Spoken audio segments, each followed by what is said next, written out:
नमस्कार मंडळी, आज आपण पिंपळकुटे या गावात आलो आहेत टोमॅटोच्या प्लॉट व्हिजिटला. तर आपण सुमित दादांकडे आलो. सुमित दादांनी अथर्व व्हरायटी लावलेली आहे. तर आज टोमॅटोचा प्लॉट किती 13 दिवसाचा प्लॉट आहे.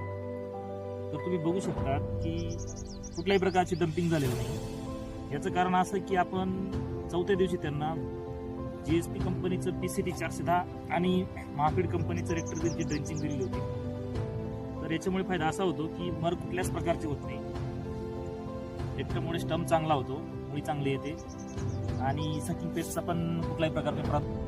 PCT 410 आणि रेक्टरची ड्रेंचिंग करायला हवी. त्याच्यामुळे तुम्ही फुटे बघू शकतात, स्टम्प बघू शकतात, काळोखी बघू शकतात.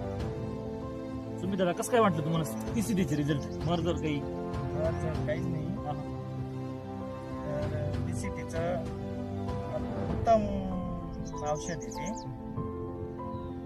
स्टमला बी व्यवस्थित क्रिया झाली.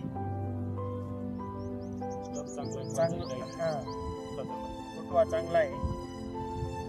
आणि सगळ्यात महत्वाचं म्हणजे उन्हाळ्यात बरीच मंडळी झिजाक पद्धतीने टोमॅटो लागवड करतात, पण तसं न करता जर सिंगल पद्धतीने जर आपण 1.5 फुटावर लागवड केली तर त्याचं उत्पन्न चांगलं असतं आणि फुटवा चांगला होतो आणि रोगराईचं पण प्रमाण कमी असतं.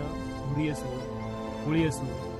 तर त्याच्यामुळे लागवड करताना सुद्धा शेतकरी बांधवांनी सरळ रेषेत लागवड करायला पाहिजे. 1.5 फुटावर 5 फुटाचा बेड असायला पाहिजे. 2 झाडातलं अंतर 1.5 फूट असायला पाहिजे, जेणेकरून फुटवा चांगला होतो. तर या पद्धतीने आपण नियोजन करू शकतो. धन्यवाद.